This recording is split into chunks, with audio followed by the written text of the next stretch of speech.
Hello friends, welcome back to my channel Gyan Sankalp. तो friends, आज मैं आपके लिए प्रैक्टिस सेशन लेके आई हूँ।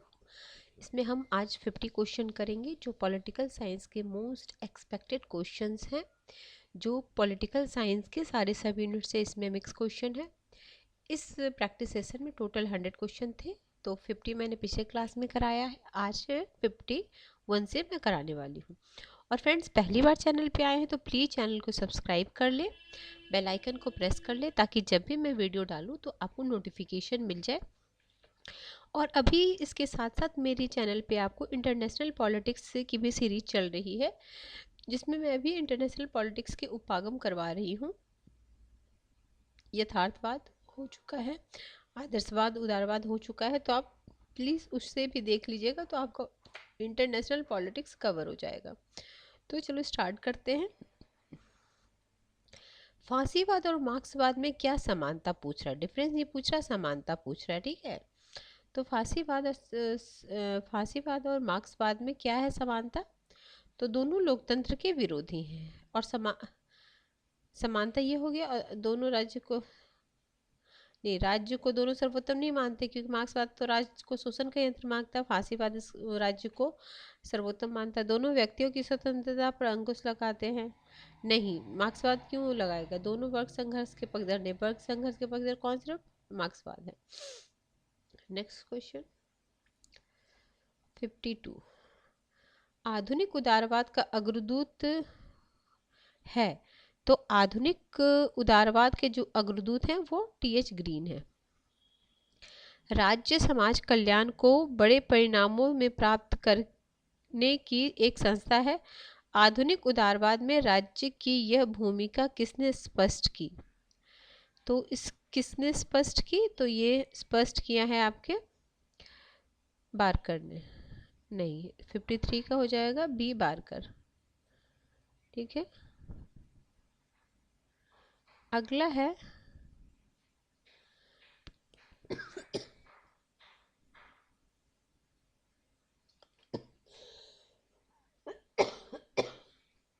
प्लेटो की पुस्तक रिपब्लिक में। तो प्लेटो की पुस्तक जो रिपब्लिक है उसमें समाजवाद की बीज निहित है। Option B. आगे है 55। आधुनिक आदर्शवाद को विभाजित किया जा सकता है। तो इसको अध्यय मार्गी आदर्शवाद और दार्शनिक आदर्शवाद। Option D. ग्रीन समर्थक है, तो ग्रीन किस विचारधारा के समर्थक है, तो ये आदर्शवादी विचारधारा के समर्थक है। मानवीय चेतना स्वतंत्रता चाहती, स्वतंत्रता में अधिकार का भाव निहित और अधिकार अपनी रक्षा हेतु राज्य की मांग करता है। तो बारकर। ऑप्शन ब्रिटेन के संवैधानिक सरकार में बदलाव का आई। तो ये आई है 18वीं शताब्दी के।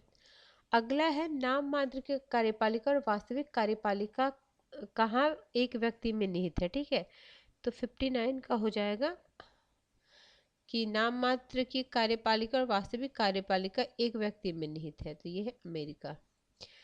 आगे है अध्यक्षात्मक सरकार को गिलक्राइस्ट कैसी सरकार मानता है। तो 60 क्वेश्चन का हो जाएगा ऑप्शन नंबर डी, युद्ध एवं संकट के लिए अच्छा। Option D. संघीय शासन का प्रमुख दोष है। तो संघीय शासन 61 जो होता है, संघीय शासन का मुख्य उत्तरदायित्व की अनिश्चितता। ठीक है, लोकतंत्र का सर्वोत्तम स्कूल है। तो लोकतंत्र का जो सर्वोत्तम स्कूल है वो है पंचायत राज। 62 का बी। उपनिवेशवाद को सामान्यतः माना जाता है। उपनिवेशवाद को सामान्यतः साम्राज्यवाद की प्रारंभिक अवस्था। ठीक है, यंग इंडिया का संबंध किससे है। तो 64 का हो जाएगा लाला लाजपत राय। सांप्रदायिक निर्वाचन का उपबंध किस एक्ट में हुआ। 65 का हो जाएगा गवर्नमेंट ऑफ इंडिया एक्ट 1909। संविधान सभा का अध्यक्ष कौन था। तो संविधान सभा के जो अध्यक्ष थे वो थे डॉक्टर राजेंद्र प्रसाद, अस्थायी अध्यक्ष। अगर अस्थायी पूछे तो सच्चिदानंद सिन्हा। जलियांवाला बाग हत्याकांड कब हुआ था? तो 1919 में हुआ था। 68 का बी हो जाएगा। The transfer of power in India 69 है, वो होगा बीपी मेनन की बुक। कांग्रेस की स्थापना कब हुई? 1985 में, ऑप्शन बी सी। 70 का ऑप्शन सी। फिर है 71, नव मानवतावाद का विचार किसने दिया? तो सबको पता है एम एन रॉय ने दिया, ऑप्शन डी। संपूर्ण क्रांति का नारा किसने दिया? तो 72 का हो जाएगा ऑप्शन बी, जयप्रकाश नारायण। सती प्रथा का अंत किसके काल में हुआ था? तो हुआ था विलियम बेंटिंग के काल में। न्यास का सिद्धांत किसने दिया? तो ये ट्रस्टीशिप का सिद्धांत महात्मा गांधी ने दिया था। कौन प्रधानमंत्री ताशकंद में मृत्यु हो गई? तो ये हुई थी लाल बहादुर शास्त्री जी की 66 में, option A is the right answer. Congress की स्वतंत्रता घोषणा जो हुआ था वो हुआ था 1929 में। गांधी जी ने राजनीतिक गुरु कौन थे? तो गांधी जी के जो राजनीतिक गुरु थे वो थे Gopal Krishna Gokhale. Grand old man of India किसे कहा गया है? तो 78 का है, ऑप्शन ए नौरोजी को, दादा भाई नौरोजी को। केंद्र शासित प्रदेश किस अनुसूची में है? तो 79 का हो जाएगा, प्रथम अनुसूची में। संघ सूची, संवर्ती सूची और राज्य सूची का उल्लेख कहाँ पे है? तो इसका उल्लेख जो है आपका ये 7वीं अनुसूची में है। 80 का हो जाएगा सी। मौलिक अधिकार का संविधान किस भाग में? तो तीसरे भाग में। और मैं ये इंडियन कॉन्स्टिट्यूशन की कंप्लीट रिवीजन करा रही हूँ आपको यूथ पब्लिकेशन के एग्जाम पॉइंटनर से, तो आप उसे भी देख सकते हो। अभी मेरी 3 क्लासेस मतलब मोस्ट एक्सपेक्टेड एमसीक्यू है और एक प्रैक्टिस सेशन भी चल रहा है। साथ ही साथ मैं आपके लिए इंटरनेशनल पॉलिटिक्स की भी क्लासेस लेके आती हूँ और इंडियन कॉन्स्टिट्यूशन, 2 थ्योरेटिकल पार्ट के क्लासेस चल रही है मेरे चैनल पे और 2 प्रैक्टिस सेशन चल रही है, ताकि आपका थ्योरेटिकल पार्ट भी कवर होते जाए और साथ साथ में एमसीक्यू भी करें, ताकि आपका कॉन्फिडेंस बिल्ड हो। क्योंकि आखिरकार हमें देना तो एमसीक्यू क्वेश्चन बेस्ड एग्जाम है, और लेकिन एमसीक्यू को करने के लिए हमें थोड़ी थ्योरेटिकल पार्ट को भी जानना आवश्यक है। तो 82 का हो जाएगा ऑप्शन, भारत का धर्मनिरपेक्ष राज्य इसका उल्लेख, तो प्रस्तावना। 83 संवैधानिक उपचार का अधिकार, सबको पता है आर्टिकल 32। फिर समान आचार संहिता, यानी जो हमारा नीति निर्देशक तत्व है उसके एक आर्टिकल में आपका दिया हुआ है, तो 84 का हो जाएगा। 44 में दिया हुआ आर्टिकल। संविधान संशोधन किस में? 368। वित्तीय संकट की घोषणा, तो 360। आगे है समानता का अधिकार किस अनुच्छेद में है? तो आर्टिकल 14।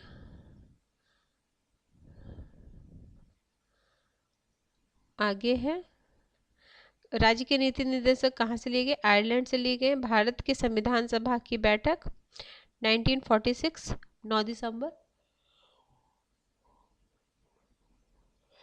संविधान सभा का गठन का प्रावधान, तो किससे? कैबिनेट मिशन योजना बोलो या क्या बोल सकते हैं, 91 का है कैबिनेट मिशन योजना या मंत्रिमंडलीय मिशन योजना, ऐसा है ना, हिंदी में भी इसका नाम कभी कभी एग्जाम में दे देते हैं। तमिलनाडु में किस राजनीतिक दल का शासन है? आगे है राष्ट्रपति किस अनुच्छेद के अंतर्गत सर्वोच्च न्यायालय से विवाद पर संवैधानिक सलाह लेता है? तो ये जो है आपका 93 का हो जाएगा, ये आर्टिकल 143।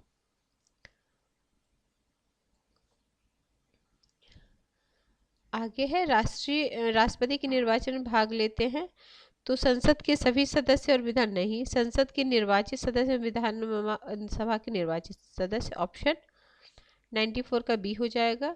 कौन सा आयोग संविधानेतर है, एक्स्ट्रा कॉन्स्टिट्यूशनल है? तो देखो योजना आयोग है, बाकी सबके लिए आर्टिकल है। विधायक 280 है, लोक सेवा आयोग भी है 312 से लेके, अनुसूचित जाति जनजाति के लिए भी है, तो वो हो जाएगा option B is the right answer. Bharat में कितने राज्य हैं? वर्तमान में 28 राज्य और 8 केंद्र शासित प्रदेश हैं। राष्ट्रपति किसकी सलाह पर कार्य करता है? तो राष्ट्रपति मंत्री मंडल के मंत्रिपरिषद की सलाह पर। आगे है प्रत्यक्ष प्रजातंत्र कहाँ है? स्विट्जरलैंड में है। कहाँ का संविधान को अलग होने की स्वतंत्रता देता है? कहाँ का संविधान राज्यों को अलग होने का देता है? तो ये हो जाएगा आपका सोवियत संघ, ऑप्शन ए।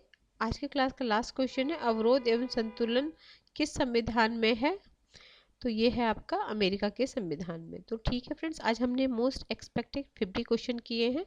अगर आपको किसी वजह से ये चैनल हेल्प कर रहा है प्रिपरेशन में, तो ज़रूर चैनल को सब्सक्राइब करें और ज़्यादा से ज़्यादा अपने फ्रेंड्स फैमिली में शेयर करें। तो मिलते हैं हम नेक्स्ट वीडियो में। Till then bye bye.